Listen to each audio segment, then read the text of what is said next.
Magandang araw ng Huwebes, narito na ang headlines dito sa Philippine News Agency.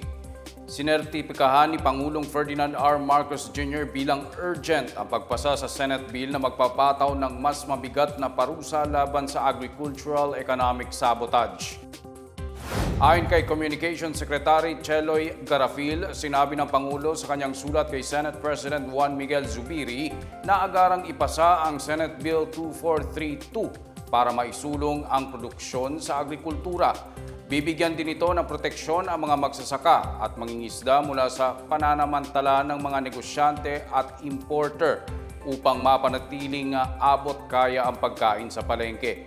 Nais si Pangulong Marcos na mabigyan ng mabigat na parusa ang smuggling, hoarding, profiteering at kartel sa agricultural at fishery products. Nakatakdang isa lang ang panukala sa interpelasyon sa Senado habang pinaplansya ang bersyon nito sa Kamara. Ayon naman kay Garafil, kabilang sa mga ipapataw na parusa sa agricultural economic sabotage ang habang buhay na pagkakakulong at multang katumbas ng triple ng presyo ng produktong ginamit sa krimen. Dismayado ang Manila International Airport Authority sa isang security officer na nabistong nagnakaw umano at nilunok ang $300 na kinuha niya mula sa isang pasahero sa Ninoy Aquino International Airport. Nakita umano sa CCTV noong ika-8 ng Setyembre ang isang babaeng tauhan ng Office of Transportation Security o OTS habang sinusubo ang ilang papel na dolyar upang maitago ang ebidensya. Napag-alamang noong araw ding iyon, isang pasahero ang nagreklamong nawalan siya ng $300 sa kanyang wallet. Sa isang payag, sinabi ni MIA Officer in Charge Brian Ko na walang puwang sa NAIA ang sinumang nagsisilbing balakid sa pagsasaayos ng serbisyo sa NAIA. Tiwala naman si Ko na magiging patas ang OTS sa ginagawa nitong investigasyon at agad na aaksyonan ang ginawa ng kanilang tauhan. Iniutos naman ng Department of Transportation ang pagsasampa ng karampatang kaso laban sa security screening officer ng NAIA. Nagpayag ng labis na pagkainis si Secretary Jaime Bautista lalo isinusulong umano nila at iniikayat ang mga foreign investors na mamuhunan at magpatakbo sa NAIA. Pinasasampaan din niya ng kaso kay Undersecretary for Legal Attorney Rainier Yebra ang lahat ng kasabwat sa pagnanakaw sa naturang pasahero. Inirekomenda na ng OTS ang pagsasagawa ng legal at administratibong aksyon laban sa inireklamong security officer. Sa ulat panahon, asahan ang maulap na kalangitan at may kalat-kalat na pag-ulan at pagkulog sa rehiyon ng Davao, Caraga at Eastern Visayas ngayong araw.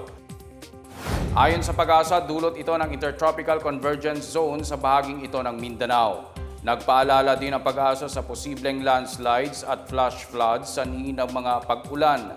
Sa Metro Manila at iba pang bahagi ng bansa, asahan naman ang bahagyang maulap na kalangitan na may pag-ulan, pagkulog at pagkidlat dulot pa rin ng ITCZ at localized thunderstorms. Asahan din ang katamtamang alon sa buong bansa. Nanawagan si Pope Francis na itigil na ang kaguluhan sa Nagorno-Karabakh, isang ethnic Armenian breakaway region sa Azerbaijan na kasalukuyang inaatake ang Azeri forces sa nakalipas na 24 oras. Sa kanyang general audience kahapon sa St. Peter's Square, nagpayag ang Santo Papa ng labis na pagkabahala sa naganap na humanitarian crisis sa Southern Caucasus region. Umapela siya sa parehong grupo ng militar at Armenian troops maging sa international community na itigil ang karahasan at gawin ang lahat ng makakaya para sa mas mapayapang solusyon.